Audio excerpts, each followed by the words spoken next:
We want to express this thing into a partial fraction. That's the 3 minus 2x. Everything divided by x minus 2 and then multiply by what? X plus 3, right? So we want to express this thing into a partial fraction. So the key here is that the way of solving this thing, or what you must know before you can have the idea of solving any partial fraction, is this simple thing, right? So the addition, the subtractions of a fraction. Okay, so what do you do when you are adding and then subtracting a fraction? Here you find the least common multiple, which is the LCM here, right? So determine the LCM of these two and then you take it from there. This is the idea that we are going to use in solving the partial fraction. And then this one will be the first step. Is that okay? So this will be the first step here, right? So this will be the step one, right? So that should be your first step. And then the second one is to determine or to know the idea of what a proper and an improper fraction. So these two things are proper fraction. The idea of a proper is that the number at the top here is always smaller or younger. So the younger person is always at the top. This makes sense. Is that okay? The elderly person always carry on the younger one, right? So the number at the top here is always smaller than the one down here. That is why we say this is a proper fraction, right? So the vice versa will be the improper. Is that okay? So the vice versa is where the younger one is being or forced to carry the elderly person. So something like 5 on 2 here is an improper fraction, right? So in terms of what solving a partial fraction here, you have to determine whether you are dealing with what, proper or improper fraction. That helps us, or how to determine that is by the a number, the exponent of the x. So what I mean by the exponent of the x here is here you can see that the x is not carrying any number at the top. Is that okay? I'm talking about here. So this just should be one, right? So assume to be one. So here is one, and the values of the x at the down here is always one, right? So always one at this point in this particular question. So here we can see that this is what a proper one fraction. So those are the two things that you have to understand, or these are some of the things that you must master before you can proceed in solving what a partial fraction.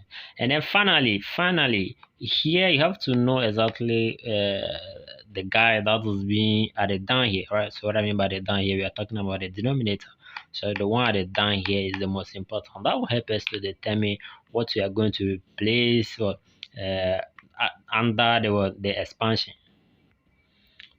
In this case, since the denominator here are just two people at the denominator and they have already been factorized, right? So we are going to have two different lines here, right? So always addition, and then at the end we determine what we are going to have at the top here, right?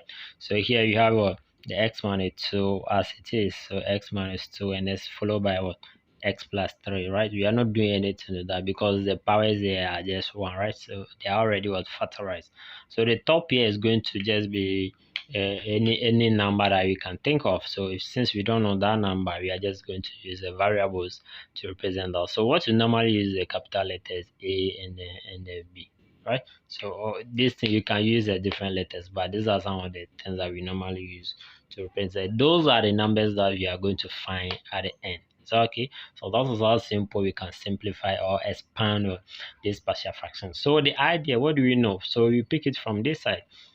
We know that this thing here, you have to, this is a fraction being added or separated by what, addition. So if you have a two different fraction adding, then what do? You find the least common multiple among them. So the least common multiple in this case is going to be just these two people, because we are dealing with what, variables, right? So they are just these two people as it is, s minus 2 and then s for plus or plus 3. Is that okay? So what do you do if you have something like that? This guy goes into this one how many times? Of course, they cancel out, right? I can see the same person here, the same person here. So when I'm dividing, this is just something like dividing an amount of $5 divided by $5. They'll just cancel out, so that will give us just one, right? So donating $5 to 5 people, everybody takes one. Is that okay? So bringing that idea here is that if I can see this x minus 2 at the denominator here, right? They can cancel out. That is one. So we are left with just this guy. Then use that one to multiply this. What do you do? That's what I said at the beginning of this video, is that you should know that addition and the subtractions of a fraction. If you have any question, try and comment in the comment section below, right? Okay. Now here we are going to have our a here being multiplied by what is left here. That is the x of plus 3. All right. And then here we are going to have a, I guess you should pause and try this portion here, right?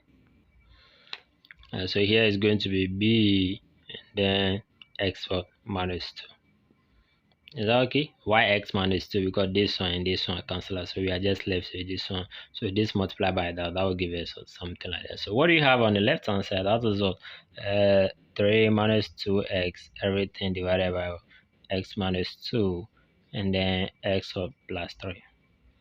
Is that okay? Of course, you have to write from left to right, right? So, okay, that is something simple that you have to understand. Now, since you are okay up to this point, what are we going to do? We are going to equate the top one. So, what I mean by the equate the top one, we are going to equate the numerator. So, this is the numerator. The guys at the top here is what we are going to equate, right? So, equating the numerator, we have what? 3 minus 2x, everything equal to, because this is equal to that, so meaning that everything is equal to everything. The same applies to the top one, so the top one must be equal to the top one, right?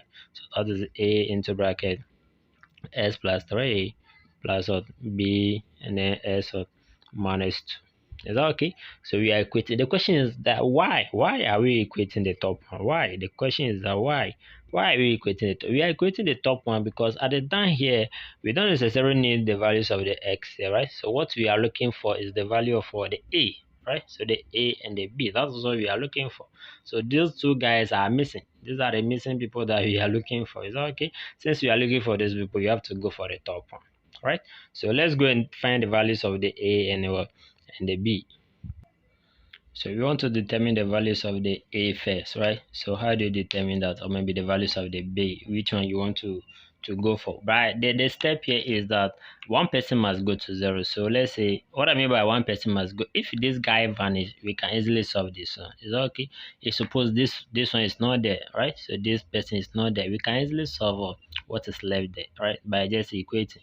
Now we have what, for us to make this guy vanish, everything here must be equal to 0. So how can we make the guy here equal to 0? So the guy here must be equal to 0 when this x here, the guy here is 2, right? So you have 2 here, that is here 2 minus 2, that should be 0. 0 multiplied by the b is still equal to 0. So here you are going to solve x minus 2 equal to 0. So this means that our x is equal to 2. So you can say that when x, this our x here is equal to 2, right? What happens? So we are going to take this x here and plug that into our equation here, right? So our equation here, so let's plug that inside. So why are we plugging the s equal to 2 into that? Because we want this one to go to 0 so that we can easily solve this. Is that okay? So meaning that whatever you see the x or the guy by name x here, we are going to replace that by 2. So yeah, we have a 3 minus 2 into bracket, there's a x there which is 2, right? And then that is equal to a into bracket x here, so we are dealing with 2 plus or plus 3, right? So from here, that is plus or this thing goes to 0, but let's for understanding purpose, let's write that, right? So you have 2 minus 2 here. Okay, so here we are going to have a 3 minus 4 here. Maybe you should pause the video here, right? So pause the video and come back and check the solution. So congratulations for just trying, right? So that is the step here. You must keep on trying until you have it correct. Once a success is always a success, irrespective of the number of times you failed, right? Okay. Now, yeah, if after solving this, I had out to be what? Here should be what, 3, and then minus 4 here, everything equal to 5a, right? So here will give me 5, and then multiply by the e. Then here goes to 0. So here we are looking for the a. What are we going to do? Divide both sides by what? By 5, and then you have your answer for the a to be -1 on what, on 5. So this is the values of the a, right? So the same thing applies to the b. So how do you determine the values of the b? So the way we make this b vanish here, so the same way we are going to make this a vanish, so by just solving the one here. So if you solve the one in the bracket here, that tells us that x is equal to s is going to be -3, right? So when x is is equal to negative 3. So we are going to pick this negative 3 and plug that inside the equation here to determine the values of the b. So from there we have our 3 minus 2x, that is equal to a will go to 0, right? So everything here goes to 0, so there's no need for me to write this. Is that okay? So everything here goes to 0, meaning that we are going to have that's the positive b into bracket negative 3 and then plus, so minus here, right? So minus 2. Is that okay? So there's an x here, so this x also must carry the negative 3. Is that okay? So negative 3 as it is. So maybe pause and come back, right? Okay, perfect. So here, pay a close attention to negative numbers. So here you have a negative 2 multiplied by negative 3. That should be positive 6, right? So you have 3 plus this one. That gives me a 9 here. On the right hand side, look at what is that. Here should be negative 5. So negative 5b. That is all.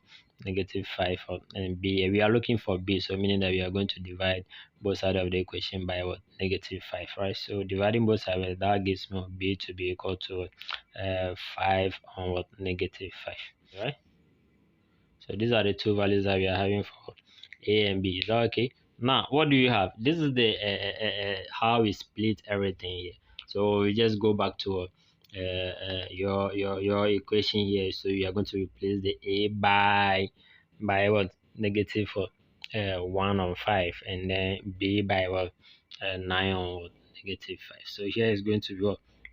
Negative 1 on 5, and then here is going to be 9 on negative 5. So you must rewrite this thing, right? So you must rewrite this thing in a very perfect or nice order. This thing can just be something like, it can tend to be negative, maybe let's say negative for 1 on what? 5 x minus 2, and then here should be negative for, that should just be 9 on what?